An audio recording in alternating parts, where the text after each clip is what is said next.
Guys कैसे हैं आप सब। जैसा कि इससे पहले हमने जो हिस्ट्री के सीरीज लाए थे और डिस्कस कर रहे थे मुगल पीरियड, तो मुगल पीरियड में हमने शेरशाह सूरी तक कवर किया। और शेरशाह सूरी जब हम पढ़ रहे थे तो हमने देखा कि शेरशाह सूरी जब यहाँ रूल कर रहे थे तो ये हुमायूं ने असाइलम ले लिया था, ईरान में चले गए थे और वहाँ शिया मुस्लिम बन गए थे ताकि वहाँ के जो रूलर थे उनसे ये मदद ले सके। तो फिर उसके बाद में हुमायूं ने फिर वापस आकर के अपना रूल इस्टेब्लिश किया था। फिर जब हुमायूं ने अपना रूल इस्टेब्लिश किया तो वो टाइम पीरियड था 1555 to 56। Humayun after defeating the last Suri ruler Adil Shah Suri को डिफीट किया एंड री इस्टेब्लिश किया किसको, मुगल एम्पायर को। अब फिर अभी तक इंडिया में मुगल एम्पायर नहीं था, सुर डायनेस्टी चल रही थी जो बंगाल और बिहार वाले रीजन में, जिसने ग्रैंड ट्रंक रोड बनवाया था पेशावर टू कलकत्ता। नेक्स्ट फिर उसी के बाद में हुमायूं फिर अपना रूल इस्टेब्लिश कर देता है इंडिया में। इंडिया फिर अपना रूल इस्टेब्लिश करता है, लेकिन उसका जो टाइम पीरियड होता है वो बहुत ज़्यादा नहीं होता है, 1555 से 56 तक चलता है। But unfortunate incident, Humayun died when fell from his observatory come library. ये लाइब्रेरी की जो सीढ़ियाँ होती हैं वो गिर गया था वहाँ से और उसकी अनफॉर्चुनेटली डेथ हो गई थी। हुमायूं की डेथ होने के बाद में सिंपल आप देखेंगे कि हुमायूं की डेथ हो गई। After the death of Humayun, Delhi was captured by associate of Afghans Hemu. ये बहुत इंटरेस्टिंग चीज है कि जो रूल चल रहा था, ऐसा नहीं कि मुगल आए तो वो लोग इंडिया पे पहले ही छा गए। मुगल आए तो पहले एक पर्टिकुलर टेरिटरी में बाबर ने रूल किया, कुछ टेरिटरी में बाबर के जाने के बाद में फिर हुमायूं कुछ टाइम पीरियड रूल करता है। हुमायूं के बाद में फिर अफगान के रूलर जो सुर डायनेस्टी स्टेब्लिश करता है शेरशाह सूरी, उसके जस्ट बाद में फिर एक साल के लिए हुमायूं री इस्टेब्लिश करता है अपना रूल, और रूल को जो री इस्टेब्लिश कर देता है फिर उसका अनफॉर्चुनेटली अपने लाइब्रेरी में गिर करके उसकी डेथ हो जाती है। और after the death of Humayun के जस्ट डेथ के बाद में एक हिंदू रूलर हेमू आ जाते हैं। हमारा मिसकंसेप्शन क्या होता है हमेशा कि मुगल के आने के बाद कोई हिंदू रूलर नहीं आते हैं, तो हुमायूं के डेथ के जस्ट बाद एक लास्ट हिंदू एम्परर भी रूल करते हैं इंडिया में। On this question Mughal general Bairam Khan एक मुगल का जनरल होते हैं, Mughal general Bairam Khan fought with Hemu. समझ रहे हैं कि अब मुगल के जनरल होता है बैरम, जब हेमू अपना रूल इस्टेब्लिश कर देते हैं तो उसके बाद में बैरम खान आता है सीन में, पिक्चर में बैरम खान आता है और वो क्या करता है, किससे लड़ता है, हेमू से, और हेमू को डिफीट कर देता है। और हेमू को जब डिफीट करता है जस्ट उसके बाद में बैटल ऑफ पानीपत, हमने फर्स्ट बैटल ऑफ पानीपत किसके बीच में पढ़ा, इब्राहिम लोदी और बाबर के बीच में। बैटल ऑफ पानीपत 1556 में at that time Akbar was in Kabul. आप समझ लीजिए कि अकबर कहाँ पर है, काबुल में है, लेकिन जो मुगल का जनरल होता है बैरम खान वो फाट करता है किससे, हेमू से जब फाट करता है उस टाइम में अकबर उस टाइम पीरियड में होते हैं काबुल में। अकबर वाज इन काबुल में होते हैं। Bairam Khan thoroughly defeated Hemu and beheaded him, which led to the elevation of Akbar, the minor son of Humayun as the next Mughal emperor। समझ लीजिए पूरी क्लियरली के साथ कि हुमायूं होते हैं, हुमायूं के बाद में जब वो कुछ टाइम पीरियड के लिए, जैसे हुमायूं की डेथ होती है और टेरिटरी यानी कोई रूलर उस टाइम नहीं हो रहता है, तो हुमायूं के जस्ट बाद में हेमू एक हिंदू रूलर होते हैं, वो अपना रूल इस्टेब्लिश कर लेते हैं इंडिया में। फिर उन बैरम खान एक मुगल का जनरल हुआ करता है और अकबर बहुत माइनर होते हैं उस टाइम में, अकबर माइनर होता है और वो जब वहाँ काबुल में होता है बैरम हेमू से फॉट लड़ते हैं पानीपत में फॉट होता है जिसमें हेमू को डिफीट कर देते हैं बैरम खान, और बैरम खान को डिफीट करने के बाद फिर अकबर को, हुमायूं का सबसे छोटा बेटा अकबर को वो इस्टेब्लिश कर देता है as a ruler. Next guys हम लोग जो पढ़ने वाले हैं most important for your exam, किसी भी एग्जाम की तैयारी कर रहे हो, किसी भी कॉम्पिटेटिव एग्जाम के लिए, तो उसमें अकबर बहुत इंपॉर्टेंट होता है। तो नेक्स्ट रूलर जो हम पढ़ने जा रहे हैं after the Humayun and Hemu, Jalaluddin Muhammad Akbar. Jalaluddin Muhammad Akbar 1556 to 1605। 1550 देखें, एक चीज समझना ये जरूरी है कि बहुत सारे लोगों को लगता है कि हिस्ट्री में डेट्स बहुत इंपॉर्टेंट होते हैं, लेकिन डेट्स नहीं इंपॉर्टेंट होता, उस पर्टिकुलर फेज को एनालाइज करना बहुत इंपॉर्टेंट होता है, समझना इंपॉर्टेंट होता है कि उस आज का जैसे कोई रूलर है तो रूलर को ये समझना है कि जैसे एक कंट्रोवर्सी चलती रहती है कि औरंगजेब के बारे में लेकर के, अकबर के बारे में लेकर के, तो मेरा ये अपना ख्याल है कि बोथ वर रूलर किंग थे, तो उनको अपने बेनिफिट और अपने नुकसान के अकॉर्डिंग वो डिसीजंस लिया करते थे। Basically Akbar was crown the Mughal emperor 1556 में। कौन सी में आ गया? अकबर आ गया, जलालुद्दीन मोहम्मद अकबर। कार्ड एक प्लेस है कालानूर इन पंजाब में, पंजाब में ये अपना क्राउन कहते हैं। Bairam Khan was appointed to the post of Khane Khana. Post of Khane खाना पे कौन अपॉइंट हो जाता है? बैरम खान। वही बैरम खान जो अभी किसको हराया? हेमू को। हेमू को हराने के बाद यानी कि अब समझ लीजिए बैरम खान का बहुत इंपॉर्टेंट रोल होता है फिर से री इस्टेब्लिश करने में मुगल को, और इससे पहले हुमायूं को। तो ऐसा नहीं कि जब मुगल आए तो होली और कंप्लीटली मुगल ही रहे, बीच बीच में कई और रूलर भी रूल किए हैं, और इन्हीं के कंटेम्परेरी कुछ अदर एरियाज में कुछ और भी रूलर रूल किए हैं। Next, initially he was working under the Regency of Bairam Khan. क्यों? बैरम खान बहुत काबिल जनरल था मुगल का, और बैरम खान के अंडर में ही बेसिकली वो रूल करते थे Akbar. In 1560-62 there was influence of Lady Maham Anga in Mughal administration। बहुत इन्फ्लुएंस हो गया था किसका? लेडी महम अंगा का। लेडी महम अंगा इन मुगल एडमिनिस्ट्रेशन, मुगल के एडमिनिस्ट्रेशन में महम अंगा का बहुत influence. From 1562 Akbar started his campaign of territorial expansion. Her ruler जो भी आते थे उनका पहले क्या होता था? इंपॉर्टेंस बहुत होती थी लैंड की। आप कौटिल्य को पढ़ेंगे, अर्थशास्त्र को भी एंशिएंट हिस्ट्री में, तो वो भी लैंड के इंपॉर्टेंस के बारे में बहुत सारे थॉट प्रोसेस जनरेट किए हैं लोगों के, और समझाया है कि लैंड का क्या बेसिकली इंपॉर्टेंस है। उसी तरह से जब अकबर रूल अपना स्टैब्लिश कर देता तो इसका सबसे पहला कंसर्न होता है कि अपनी टेरिटरी को बढ़ाएं। हमने देखा कि बाबर का टेरिटरी बहुत छोटा सा होता है, काबुल से आता है और ये इस तरफ, फिर उसके बाद में हुमायूं आता है, हुमायूं बंगाल और बिहार वाले रीजन में एक्सपांड करता है। फिर देखेंगे शेरशाह सूरी आते हैं, वो भी एक्सपांड करता है कुछ। फिर कुछ टाइम के लिए हेमू आते हैं, फिर उसके बाद में फिर अपना अकबर स्टैब्लिश कर देता है रूल। अकबर इसलिए इंपॉर्टेंट है समझना और जानना कि अकबर मिडिवल टाइम पीरियड में सोसाइटी को समझ गए थे। सोसाइटी को समझ गया था कि जैसे पॉपुलेशन अगर हिंदूज की है, या किसी टेरिटरी, मान लीजिए आज पाकिस्तान में कोई हिंदू रूल कर रहा हो, तो उसको पर्टिकुलर माइंडसेट समझना होगा कि यहाँ हम कैसे रूल करें जब हमारी जो रिलीजियस थॉट और बिलीफ है वो अलग है फ्रॉम द सिटीजन्स। तो उस प्रोसेस पे कोई ना कोई इनिशिएशन लेना पड़ता है। बेसिकली जैसे अभी मोदी जी का वो है, एक स्लोगन है कि सबका साथ, सबका विकास, सबका विश्वास। इसका मतलब ये एक स्लोगन नहीं है, ये एक मैसेज है कि हम यहाँ पर अपना गवर्नमेंट बनाए हो तो अपने सिटीजन्स के साथ मेरा भरोसा बन जाए, वो लोग मुझे एक्सेप्ट करें, उनकी एक डिग्निफाइड जो एक लेजिटिमेसी क्रिएट हो जाए। Simply from 1562 Akbar started his campaign of territorial expansion. अपनी टेरिटरी को एक्सपांड करना शुरू किया। ही एनेक्स्ड बंगाल, समझ है, बंगाल को एनेक्स्ट किया।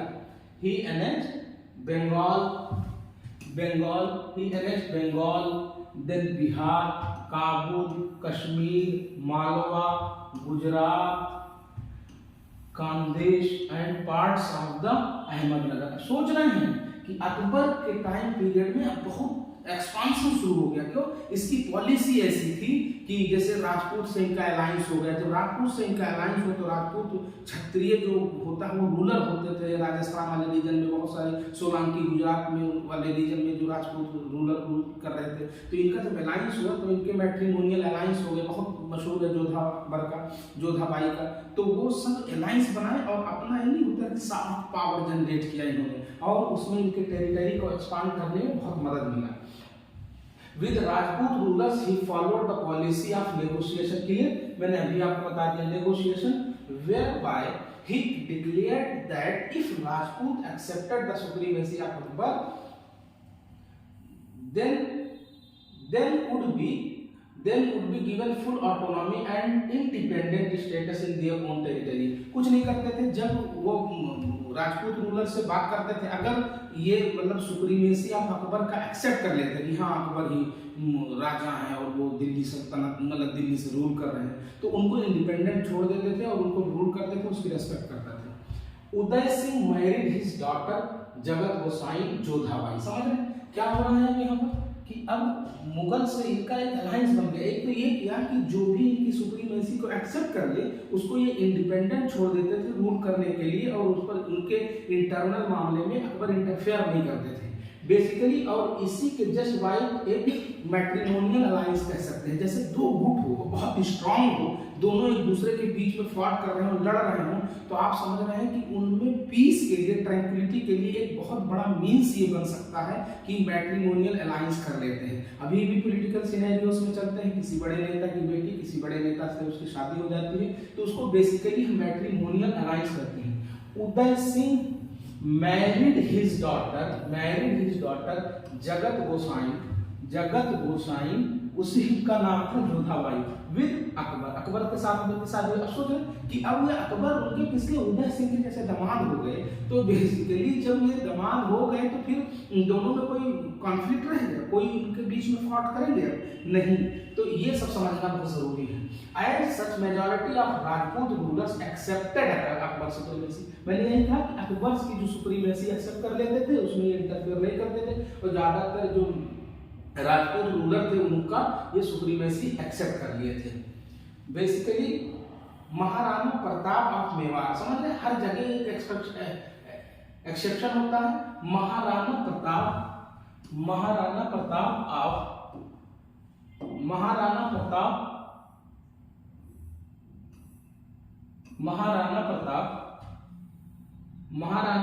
Of Mewar, Maharana Pratap of Mewar on the question of Mewar वाले मेन जो इश्यूज था मेवाड़ के क्वेश्चन पर अकबर क्लोज एसोसिएट मान Singh fought with the Maharana Pratap in the battle of Haldi Ghati. अब यहाँ एज ए हिस्ट्री स्टूडेंट या टीचर एक बात जो बहुत इंपॉर्टेंट समझने की है वो एनालाइज की है कि आपको एनालिसिस करनी है। अब देखो कि Akbar as a Muslim ruler, Man Singh as a Rajput Hindu, and Maharana Pratap also Rajput, और क्या कर रहे हैं, दोनों फाइट कर रहे हैं। तो यहां देखा ये जाएगा कि किसका किसमें इंटरेस्ट है। अब जैसे वो मान सिंह अकबर से एसोसिएटेड है तो उनका जो अपना समझ होगा, वो जो अपनी पावर होगी, अपने नॉलेज के अकॉर्डिंग वो क्या चाहेंगे कि अकबर की सुप्रीमेसी बनी रहेगी तो उनका भी पावर बरकरार रहेगा। और जब महाराणा प्रताप के लिए कंसर्न क्या था कि मेवाड़ को मुझे किसी हिसाब से प्रोटेक्ट करना है, तो दोनों क्या है, यहाँ रिलीजन की बात नहीं है, यहाँ पावर गेनिंग की बात है, पावर का खेल है एक तरह से कह सकते हैं। अब पावर के खेल में दो आपस में भाई लड़ जाते हैं इलेक्शन, छोटे छोटे इलेक्शंस में, तो वो नहीं कहा जा सकता, तो वो ऐसा थोड़ा नहीं कि दोनों भाई लड़ रहे हैं, वो पावर के लिए दोनों लड़ रहे हैं कि हमारा जो मनी मेकिंग प्रोसेस है वो बन जाए, जो हमें लड़ेंगे तब वो पावर चाहते हैं। तो इसमें रिलीजन की बात नहीं है कि हिंदू मुस्लिम आपस में लड़ रहे थे, बेसिकली एक कंट्रोवर्सी चलती रहती है। मान सिंह और महाराणा प्रताप वो अकबर की तरफ से लड़ रहे हैं और ये अपनी मेवाड़ को प्रोटेक्ट करने के लिए लड़ रहे हैं। तो ये समझने की जरूरत है। हिस्ट्री हमें ये नहीं सिखाती कि हमें आपस में लड़ना, हिस्ट्री हमें ये सिखाती है कि क्या इश्यूज था, क्या क्यों और कैसे कब, ये सब बहुत इंपॉर्टेंट है हिस्ट्री के पर्सपेक्टिव में, यही समझना जरूरी है। बेसिकली फिर हम चलते हैं, inclusive and the Mewar could not be annexed. The Mewar was inclusive and the Mewar could not be annexed. After establishing a very large Mughal empire, Akbar took his last breath in 1605. 1605 में क्या होगा? अब अकबर ने अपना last सांस लिया, एक तरह से कह सकते हैं। अब उनकी डेथ हो जाती है अकबर की। तो after which his son Jahangir became the next ruler। अब आपको पता होना चाहिए कि कौन नेक्स्ट रूलर बना? Jahangir. Other Rajput ruler who went against Akbar was the ruler of Mewar. अब ये समझना है कि बहुत इंपॉर्टेंट चीज है जो यूपीएससी में हमेशा फोकस करके हिस्ट्री के पर्सपेक्टिव में क्वेश्चन जो बनाती है वही बनाती है कंटेम्परेरी इश्यूज पर। कौन पर्टिकुलर पोएट या कवि या कोई स्कॉलर या कोई इंपॉर्टेंट पर्सन वो किसके कंटेम्परेरी है। तो यहाँ ये समझना जरूरी है डियर कि जो तुलसीदास है, जो Tulsidas was contemporary of Akbar. याद रखना है। अब क्वेश्चन कैसे बनाएगा कि Tulsidas was contemporary of Jahangir, तो वही स्टेटमेंट गलत हो जाएंगे। तो आपको याद रखना है कि Tulsidas was contemporary of Akbar. Story of Maharana Pratap and Akbar, ये बहुत जरूरी है समझना कि क्या बेसिकली स्टोरी था महाराणा प्रताप का और अकबर का। One Rajput ruler did not accepted Akbar supremacy. मैंने आपके साथ डिस्कस किया जो राजपूत रूलर अकबर की सुप्रीमेसी एक्सेप्ट कर लेते थे उसको ये इंडिपेंडेंट उनको रूल करने देते थे और उसके इंटरनल मामले में इंटरफेयर नहीं करते थे। सिंपली और यही मेवाड़ के मामले में जो महाराणा प्रताप थे वो अकबर की सुप्रीमेसी को एक्सेप्ट नहीं करते। As such battle of Haldi Ghati was fought on the question of Mewar. This battle was inconclusive as Akbar did not annex Mewar. ये बात समझना है कि बेसिकली इसमें कोई कंक्लूजन नहीं निकलता है। फॉल्ट होती है मान सिंह और मेवाड़ के रूलर के बीच में, लेकिन ये कोई कंक्लूसिव नहीं होता, इसका कोई कंक्लूजन नहीं निकलता है। और ये वाज अकबर डिड नॉट, और उसको एनेक्स नहीं करता, अपने अंपायर में नहीं मिलाता है किसको? मेवाड़ को। Rather he was impressed by Maharana Pratap bravery and left him to rule Mewar. समझ रहे हैं? अब एक क्वालिटेटिव ह्यूमन रूलर की क्वालिटी क्या होती है कि वो महाराणा प्रताप की ब्रेवरी को भी रिकॉग्नाइज कर रहा है। अकबर कह रहा है कि बहुत बहादुर इंसान है और उससे इंप्रेस होकर के उसको छोड़ देता है और मेवाड़ को अपने मुगल एम्पायर में एनेक्स नहीं करता है। अब आप एक बहुत मशहूर कहानी सुनते हैं, गाँव में घरों में लोग सुनते रहते हैं कि जो वो होते हैं नवरत्न अकबर के, उसमें से Mulla Do Pyaza son of the Bairam Khan. Bairam Khan was very important general of Mughal. Son किसके होते हैं? बैरम खान किसके सन होता है? मुल्ला दो प्याजा, अडॉप्टेड सन ऑफ अकबर, और उसको अडॉप्ट कर लेता है कौन? Akbar. Mulla Do Pyaza was son of Bairam Khan, was son of Bairam Khan. आप समझ रहे हैं? Adopted son of Akbar and gem of Akbar was given the area of Ajmer. उसको अजमेर का एरिया दे देते हैं और एक नवरत्न में से एक होते हैं ये। क्लियर? महाराणा के Pratap son Amar Singh started expansion compare and capture Ajmer. समझ, अब देखिए कितना ट्विस्ट हो रहा है, कितनी कहानी अलग दिशा में जा रही है। फिर क्या हुआ? महाराणा प्रताप की बहादुरी को वो रिकॉग्नाइज करता है अकबर और फिर उनको छोड़ देता है, अनेक्स नहीं करता है। फिर महाराणा प्रताप का जो सन है Amar Singh, Maharana Pratap son Amar Singh started expansion. मैंने क्या कहा कि जब भी कोई नया रूलर आता है तो उसका बेसिकली मेन पर्पस होता है, उसका मेन कंसर्न भी होता है कि अपनी जो टेरिटरी है उसको एक्सपांड करें, started expansion compare and captured Ajmer. मैंने क्या कहा कि अजमेर किसके अंडर में होता है? मुल्ला दो प्याजा के अंडर में। मुल्ला दो प्याजा कौन होते हैं? बैरम खान का सन होता है। अब अजमेर को फिर क्या करता? एनेक्स कर लेता है उसका बेटा Amar Singh, fort by the defeating Mulla Do Pyaza. मुल्ला दो प्याजा को डिफीट कर देता है। बेसिकली इसकी कहानी समझ लीजिए, फिर हम उसको पीपीटी देख लेंगे।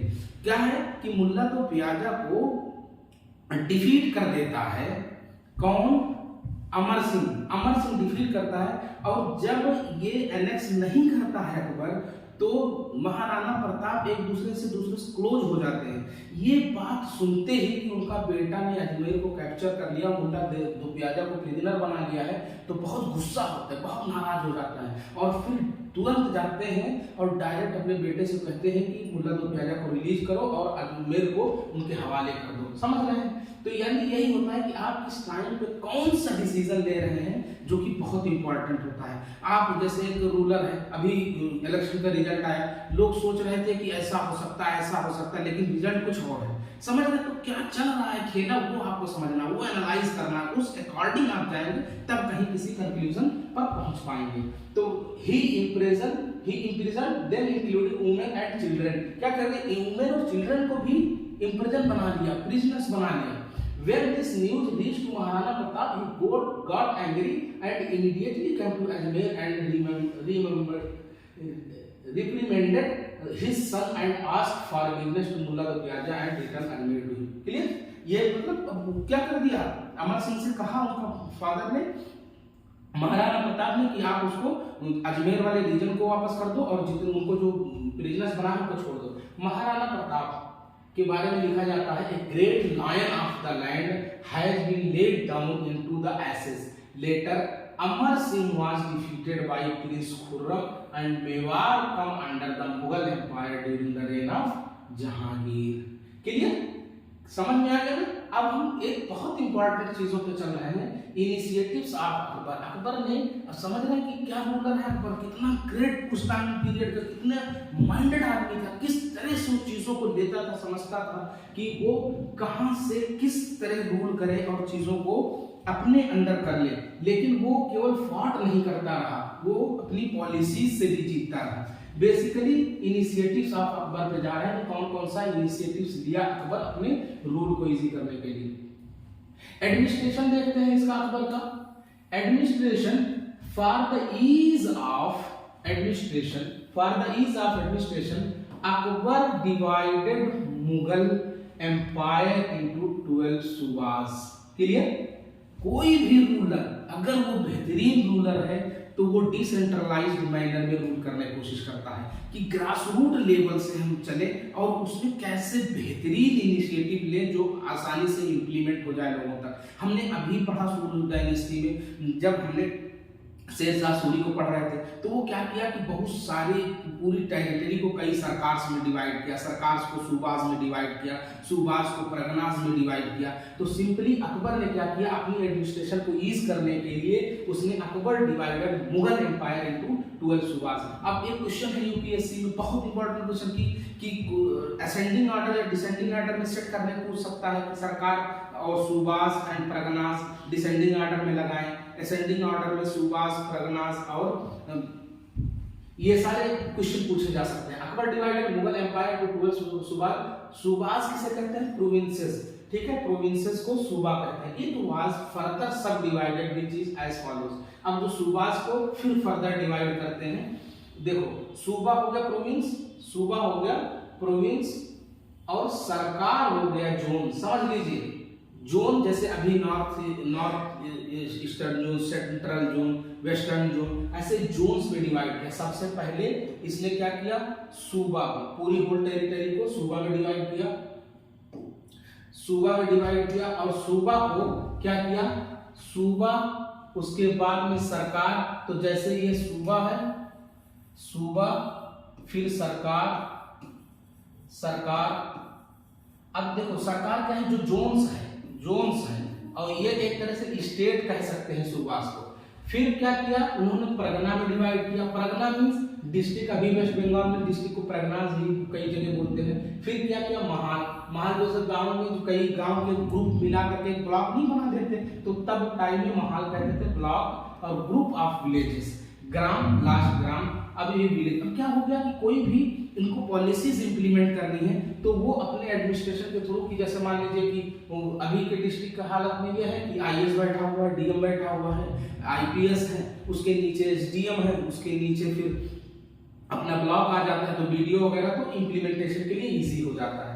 एक बहुत इंपॉर्टेंट चीज है जो यूपीएससी का भी बहुत मतलब पसंदीदा टॉपिक है, मनसबदारी सिस्टम। मनसबदारी सिस्टम क्या होता है? This system in India was initiated by Akbar. ये याद रखना है कि मनसबदारी सिस्टम कौन इनिशिएट किया है, कौन इनिशिएट किया? Akbar. It derived from the word mansab. Mansab क्या होता है? मनसब विच मींस ऑफिशियल, एक रैंक, मनसबदार, रैंक होल्डर कह सकते हैं। देखो mansab which means official, official समझ रहे, मनसबदार रैंक होल्डर, किसी वो रैंक पर है। All the officers in the Mughal court were known as mansabdar, सारे ऑफिसर का कोई ना कोई रैंक डिसाइड है, तो जब रैंक डिसाइड है तो मनसब एक ऑफिशियल में, दार उस पर्टिकुलर रैंक के होल्डर है, तो mansabdar rank holder. The mansabdar system had two components, mansabdar system के भी तो दो अलग अलग कंपोनेंट्स है, एक था zat, it was the personal rank of mansabdar in the official hierarchy and according to his rank he received payment. Zat जैसे जो भी रैंक है, जैसे ये चलिए आप समझ लीजिए एक तरह से,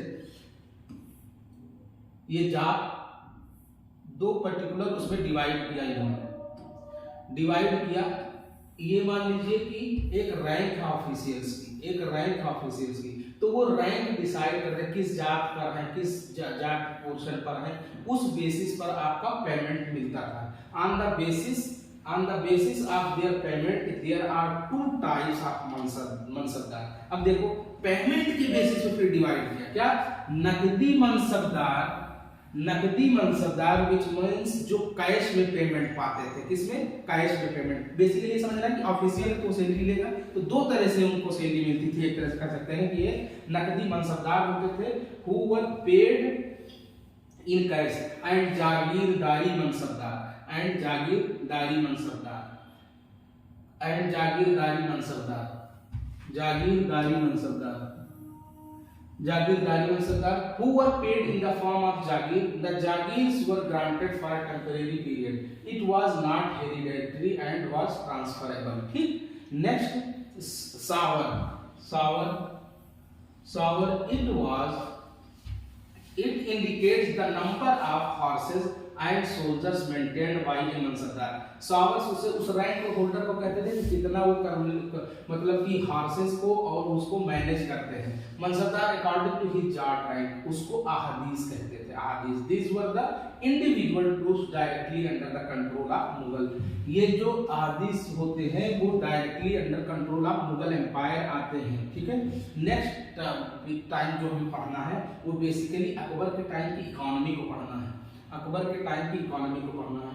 Akbar when assumed full fledged power Mughal India become second largest GDP of the whole world, यानी कंटेम्परेरी वर्ल्ड का समझ रहे हैं कि मुगल के टाइम पीरियड में इंडिया की जो जीडीपी थी अकबर के टाइम में वो पूरे होल वर्ल्ड में सेकंड रैंक पर थी, पूरे होल वर्ल्ड में सेकंड रैंक पर थी। Of the contemporary world by the death of Akbar it became the largest GDP of the world. अभी समझ लीजिए नॉमिनल जीडीपी में इंडिया का रैंक कितना है, नॉमिनल मतलब पीपीपी के मतलब पर कैपिटा इनकम मतलब जो है परचेजिंग पावर पैरिटी के अकॉर्डिंग अभी जो रैंक है वो थर्ड है और बेसिकली वैसे फिफ्थ है, फोर्थ पे जाने के चांसेस हैं। फिर largest GDP of the contemporary by the death of Akbar it became largest GDP. समझ में दुनिया में लार्जेस्ट है। अंग्रेज आते हैं क्या होता है, वो ड्रेन ऑफ वेल्थ की थ्योरी पढ़ेंगे दादा भाई नॉलोजी की तो समझ में आएगा। ड्रेन ऑफ वेल्थ कर लेते हैं, पूरी वेल्थ को ड्रेन कर देते हैं, अपनी तरफ कंट्री में लेके चले जाते हैं, फिर इंडिया का वही हाल हो जाता है। अभी क्या है, वर्ल्ड का लार्जेस्ट जीडीपी पे पहुंच रहे हैं after the death of Akbar. अब इसका मतलब ये नहीं है कि अकबर का डेथ हुआ और जीडीपी, जो अकबर ने इनिशिएशन लिया उसका इंपैक्ट है, उसका कंक्लूजन है कि ये जाकर के जीडीपी के अपर लेवल पहुंच के वर्ल्ड में होल नंबर एक नंबर पे आ गए। टैक्सेशन, बेसिकली टैक्सेशन का जो पोर्शन था वो राजा टोडरमल संभालते थे। हमने पढ़ रखा है कि Raja Todarmal came up with the system of progressive taxation. ये बात एक बार समझ लेना है, बहुत जरूरी है कि what is the progressive taxation and regressive taxation. Progressive taxation उसे कहते हैं कि जैसे एक होल सोसाइटी में कोई बहुत अमीर है और कोई गरीब है, तो जो अमीर का कैपिटल बन रहा है वो on the basis of labour of force बन रहे हैं, वर्कर्स बन रहे हैं, तो जो ये बनाया अभी कैपिटल अपना उसका कुछ पोर्शन बाय द टैक्स ये सोसाइटी के लिए कुछ मतलब हेल्प करे सोसाइटी के लिए, जैसे डायरेक्ट टैक्स है, इनडायरेक्ट टैक्स है, टैक्स के फॉर्मेट में जाए, जो अमीर है वो ज्यादा टैक्स दे और जो गरीब है वो टैक्स दे या ना दे, मतलब कम दे। ठीक, अब रिग्रेसिव टैक्स होता है जैसे इनडायरेक्ट टैक्स। आप मान लीजिए मार्केट से गए मैगी खरीदने, तो और अंबानी भी मैगी खरीदने गए, समझ रहे, अंबानी भी मैगी खरीदने गए, आप भी गरीब हैं, आप भी 10 रुपए खरीदे और अंबानी भी 10 रुपए खरीदे, तो ये हो गया रिग्रेटिव टैक्स, यानी इनडायरेक्ट टैक्स आप पर भी लग रहा है और अंबानी पे लग रहा है। और प्रोग्रेसिव टैक्स में अंबानी ज्यादा टैक्स दे रहे हैं और आप बहुत कम टैक्स दे रहे हैं, ना के बराबर दे रहे हैं। फिर है अकॉर्डिंग टू द फर्टिलिटी, हाँ देखो, where by land was surveyed, the system of progressive tax whereby land was surveyed and classified into the following categories according to fertility of the land, poolage land। क्या होता है कि जो tax लगाते थे तो यूं ही ऐसे टैक्स नहीं लगाते थे, वो टैक्स इस बेस पर लगाते थे कि उस पर्टिकुलर लैंड की फर्टिलिटी कितनी है, जिस हिसाब से उसकी फर्टिलिटी है वो उसी अकॉर्डिंग वो उस पर टैक्स लगा सकते हैं। तो अब इसने लैंड को सर्वे किया, उसको लैंड को फिर अपने उस पर डिवाइड किया। सबसे पहले लैंड को जो डिवाइड किया उसको कहते हैं polaj land. Polaj land, polaj land it was the most fertile land and attracted maximum amount of tax annually. क्या होता था, सबसे ज्यादा फर्टाइल लैंड जो होता था उसे पोलज लैंड कहते थे और वो मैक्सिमम अमाउंट ऑफ टैक्सेस यहाँ से करते थे, मतलब कलेक्ट करते थे। फिर एक आता है parauti land. Parauti land, land which was left fallow for 1 year to regain fertility. Okay, समझ में कि ये जैसे परती लैंड क्या है कि एक गांव में सुने होंगे, समझे होंगे कि कहते हैं भैया परती छोड़ दियो। परती छोड़ने का मतलब ये है कि एक बार परती छोड़ दी फिर दोबारा जो वो इंक्लूड करेंगे, जब दोबारा उनकी फर्टिलिटी होगी तब उस पर टैक्स लगाया जाएगा, तब उस पर टैक्स लगाया जाएगा। Land which left fallow for 1 year to regain fertility, taxes imposed on this land in alternate year. फिर नेक्स्ट आता है chachar land, land which was left fallow for 2 years. वो परती लैंड कितने साल के लिए था, 1 ईयर्स के लिए, और ये लैंड का जो टैक्स सिस्टम हो 2 इयर्स पर था। Taxes were imposed in every 3 years, हर तीसरे साल लगाते थे। फिर एक आता है बंजर लैंड। बंजर लैंड आप पढ़ेंगे, बंजर लैंड, बंजर land it was the least fertility land. ये कहते हैं बंजर पड़ा है जमीन का। बंजर लैंड मींस की least fertility rate which left follow for 5 or more than 5 years to regain fertility. Taxes were imposed only in the years of cultivation. जब वो कल्टीवेशन उसका होता था तभी उसका टैक्सेशन होता था, मतलब टैक्स देते थे। धसाला सिस्टम क्या होता है, ये बहुत समझने की जरूरत है। Dahsala system, average price over 10 years was calculated to levy tax। जो पूरे सिस्टम का एवरेज प्राइस कैलकुलेट करते थे उसके बेसिस पर जो टैक्स लगाते थे उसे धसाला टैक्स कहते हैं। नेक्स्ट चलेंगे other land revenue system. Other land revenue system during Akbar, first है जब्ती सिस्टम। जब्ती सिस्टम टोडरमल बंदोबस्त, टैक्स के मामले को जो देखभाल करते थे अकबर के टाइम पीरियड में वो टोडरमल के अकॉर्डिंग होता था, टोडरमल देखते थे। जैसे आज फाइनेंस मिनिस्टर का काम अलग है, होम मिनिस्ट्री का काम अलग है, तो ऐसे काउंसिल ऑफ मिनिस्ट्री है बेसिकली जो पीएम के सपोर्ट में रहते हैं, पीएम के अकॉर्डिंग लिए गए फैसला पे इनका इंटरफेरेंस होता है, ये फैसले में डिसीजन में इन्वॉल्व होते हैं, एक तरह से डिसीजन मेकर होते हैं। उसी तरह से वो एक कह सकते हैं काउंसिल ऑफ मिनिस्ट्रीज होती थी, नवरत्न जो होते थे अकबर के टाइम में। Todarmal bandobast it involve the measurement of land and the assessment based on it. क्या असेसमेंट करते थे। Dahsala system was further development of the zabti system. फिर एक होता था batai system, batai galla bakhshi. Produce was divided between the peasant and the state in fixed proportion। अभी भी बटाई सिस्टम गांव में जाएंगे जो जिसके यहाँ खेती होती है आप लोग समझ सकते हैं बेसिकली, जैसे कि एक पर्टिकुलर लैंड होल्डर है जिसकी जमीन है वो किसी और को दे देता है फसल की उपजाने के लिए, मतलब क्रॉप प्रोडक्शन के लिए। तो जब प्रोडक्शन हार्वेस्टिंग के बाद प्रोडक्शन हो जाता है तो आधा जिसका लैंड है वो ले लेता है, जिसकी जमीन है वो ले लेता है, और आधा जो उसमें अपना फसल उपजाए वो होता है वो ले लेता है, उसी को बटाई सिस्टम कहते हैं। लेकिन ये डिफरेंट है, उसमें बटाई सिस्टम क्या था कि जो उपजा रहा है आधा उसका है और आधा स्टेट का है। फिर आता है नसब कानून। Rough calculation of the amount payable was calculated based on the past paying. जितना वो नशक या कानून कहते थे कि रफ कैलकुलेशन होता था कि उसने पास्ट में कितना पे किया है टैक्स, उसी हिसाब से टैक्स लगाते थे। नेक्स्ट है taqavi. Taqavi was the agriculture loans provided to the peasants. देख रहे हैं कितना डेवलप टाइम पीरियड अकबर ने अपना इम्प्लीमेंट किए हुए थे चीजों को। वो एग्रीकल्चर के लिए पर्टिकुलरली लोन देता था, उसी को तकवी कहते थे। नेक्स्ट हम आते हैं after the economical system of Akbar, socio religious initiatives. Socio religious initiatives, Akbar's new religious policy was drafted by Abul Faizi. New drafted by Abul Faizi. कौन ड्राफ्ट कर रहा है? Abul Faizi. Abul Faizi drafted. Shaikh Mubarak was the religious guru of Akbar. कौन? शेख मुबारक, याद रखना नाम पूछा जा सकता है। Sheikh Mubarak was the religious guru of Akbar. Religious guru of Akbar.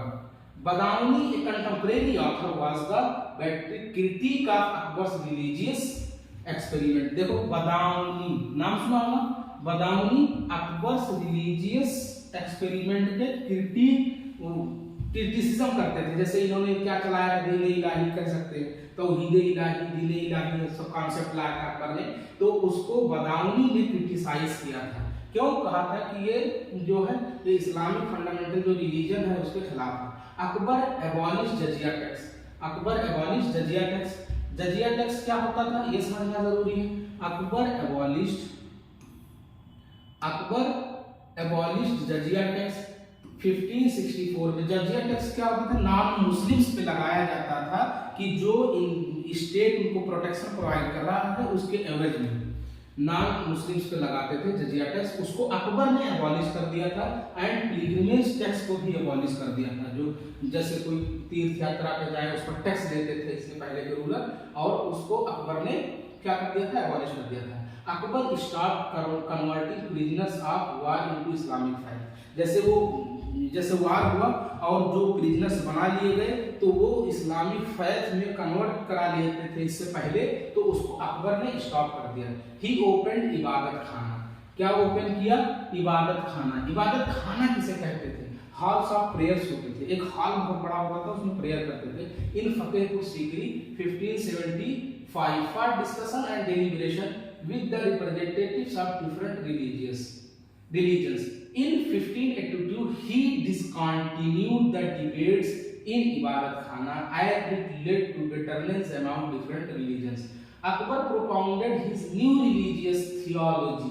क्या नया religious theology लाया?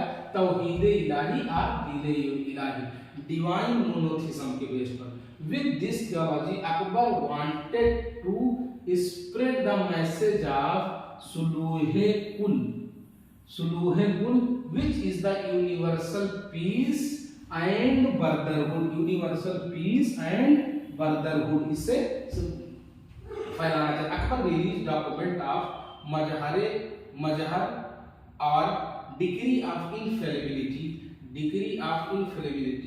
where he declared that case of any dispute the decision of Mughal emperor would be final। ठीक है, वहाँ जो जैसे कोई डिस्प्यूट हो जाते थे तो वो मुगल एम्परर का जो डिसीजन होता था वही फाइनल होता। डिग्री ऑफ इनफेलिबिलिटी कहते हैं। By virtue of being a king he was entitled to choose any one of the interpretation which would benefited the nation. Akbar also gave huge funds to the construction of Govind Dev temple। ये बात याद रखना है, किसको सबसे ज्यादा huge fund provide किया था इसने? अकबर ने गोविंद देव टेम्पल को इसने ह्यूज फंड प्रोवाइड कराया था। कहां पर है? मथुरा में एंड वृंदावन में। जब्ती सेकुलर डिग्री, तो जब्ती सेकुलर डिग्री आज के क्लास में हमने टिल अकबर तक समझ लिया है।